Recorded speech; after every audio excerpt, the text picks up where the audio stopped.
Welcome back to Final Film Studios. In today's video we will be recapping Dawson's Creek Season 2 Episode 14, titled, To Be or Not to Be.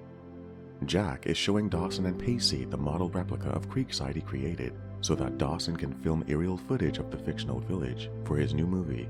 Pacey heads home to finish his homework for Mr. Peterson's English class, while Jack and Dawson stay behind to do test shots with his video camera. Jack mentions that Mr. Peterson assigned the class to write a poem about the significance of their being and wonders how he's able to do that. Dawson advises him to listen to his innermost self and be willing to open up. The next morning at school, Pacey runs into Mr. Milo, who applauds for all of the good work he's been doing this term and tells him to keep it up. An excited Pacey goes over to Andy and spins her around before planting a big thank you kiss. As Joey and Jack watch the PDA, Dawson wanders over to make arrangements with Jack to get together later to work on the movie. A few seconds later, Jack and Pacey head off to Mr. Peterson's English class. Meanwhile, Tyson approaches Jen for not returning his phone calls, and she admits to him that taking her on a date to his Bible study group freaked her out. He tells her he's much more than a Bible reader and begs her to give him a chance, but she tells him that since he goes to Bible study meetings 3 times a week, she really doesn't see their relationship going beyond a friendship. In English class, Mr. Peterson glares at the poem Pacey is submitting and says his penmanship is terrible and that he wants it rewritten and handed in tomorrow. Pacey mutters under his breath to Jack that Mr. Peterson somehow seems to get meaner every day, and when Jack agrees, Mr. Peterson calls him out and orders him to read his poem aloud in front of the class. Jack, not expecting this at all, reminds him that the poem was supposed to be for his eyes only, but Mr. Peterson shrugs and says he changed his mind. Jack insists he really doesn't want to read this extremely personal poem out loud, but Mr. Peterson says he doesn't care what he wants and orders him to start reading. Reluctantly, Jack stands up and starts reading about an unnamed male who's the image of perfection, with smooth lips and a strong frame. Jack then questions his fear of what these thoughts could mean, what he could be, and a few seconds later, he bursts into tears before leaving the classroom. Pacey gets up to follow him out, but Mr. Peterson snaps and tells him to sit back down. Pacey complies, while glaring back at his teacher hatefully. In the computer lab, Dawson and Joey are typing away at their workstations when they overhear a couple of their classmates laughing about Jack and his gay poem, one of them blurting out that Jack is a homosexual. Later, Dawson drops by the ice house to ask Joey if she talked to Jack about all the rumors swirling around his poem, and she says she hasn't.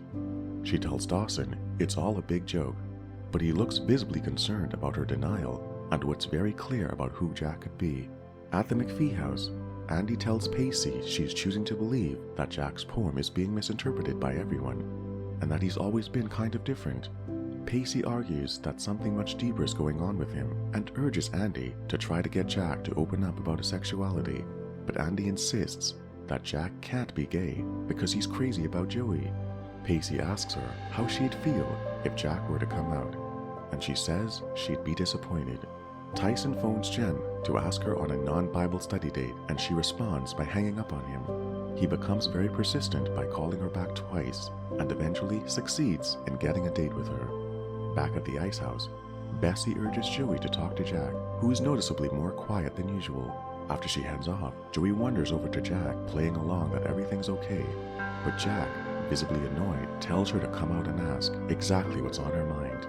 Joey reminds him that people are talking and that he hasn't offered her any explanation regarding the meaning of his poem and why he got so emotional. Jack explains that he wrote about the first thing that popped into his head. He said it could have been him or his brother who passed away. Joey tries to listen to everything that he's saying and looks as if she's ready to accept the explanation, then assures him that she doesn't believe the rumors. Jack reminds her that he didn't do anything wrong and adds that if he had written a love poem, it would have been about her. They go in to hug each other, and Joey breathes a sigh of relief. It's date night for Tyson and Jen. He takes her to a dance club with live music. His moves are all surprising, since she thought he was a strict Christian boy. When the person on stage starts to sing, the two begin to slow dance together. The next day at Capeside, Jack's poem has been printed and posted in every hallway of the school, and in the classroom, Mr. Peterson decides to pick on Jack once again and asks him to continue to read his poem aloud. Jack stares back at him and says he can't be serious, but Mr. Peterson assures him that he is, saying that in order to receive a completed grade for the assignment, basically, he must endure a second round of public humiliation. Infuriated, Pacey leaps up, grabs the poem from Jack, and reads it aloud to the class, prompting Mr. Peterson to order him to the principal's office as soon as possible. Pacey accuses the teacher of using scare tactics, to which Mr. Peterson comes right out and says he's been waiting for months to fail him and adds that he's destined to be a failure in life. He tells Pacey, trying to teach people like you is like spitting in the face of the entire educational system, and Pacey responds by literally spitting in his face, before saying, "No sir, that is spitting in the face of the entire educational system," before storming out as the entire class and Mr. Peterson are left stunned. Pacey tells Principal Markey he refuses to apologize for the spitting. Mr. Milo chimes in to call Mr. Peterson out for making a student cry. The principal says that they will all reconvene tomorrow. Pacey has been advised to apologize or risk suspension. When Pacey exits the principal's office, he finds Jack sitting in the waiting area. Jack is a bit upset for making a spectacle of him and his poem, and tells him he doesn't need to be rescued. Dawson urges Pacey to swallow his pride and apologize to Mr. Peterson for spitting in his face, but Pacey argues that he doesn't deserve an apology, and that he's pretty sure the abusive way he's behaving towards his students can't possibly be okay. As this is happening, Jack and Joey are walking down the hall and see that everyone staring at the gay slur someone spray painted on Jack's locker. Jack, visibly embarrassed, walked over to his locker to get the books for his next class, and Joey decides the best way to avoid any further embarrassment is to walk over and give him a kiss while everyone looks confused. Later that evening, Andy apologizes to Jack for resenting him about all the attention about his poem. She assures him that it's a beautiful piece and that she doesn't care if he's gay or straight. Joey climbs into Dawson's bedroom. She strongly suspects that Jack is gay, but somehow she can't bring herself to come right out and ask. Dawson points out that she has the right to ask her boyfriend and reminds her that relationships should be based on honesty. Joey thinks it over and agrees that he's probably right. At school the next day, Mr. Peterson glances over at Pacey and Dawson and shoots Pacey a look as he enters the office. Pacey wonders aloud if maybe he should just bite the bullet and apologize, then asks Dawson if he'd be ashamed of him if he's not able to bring himself to do it.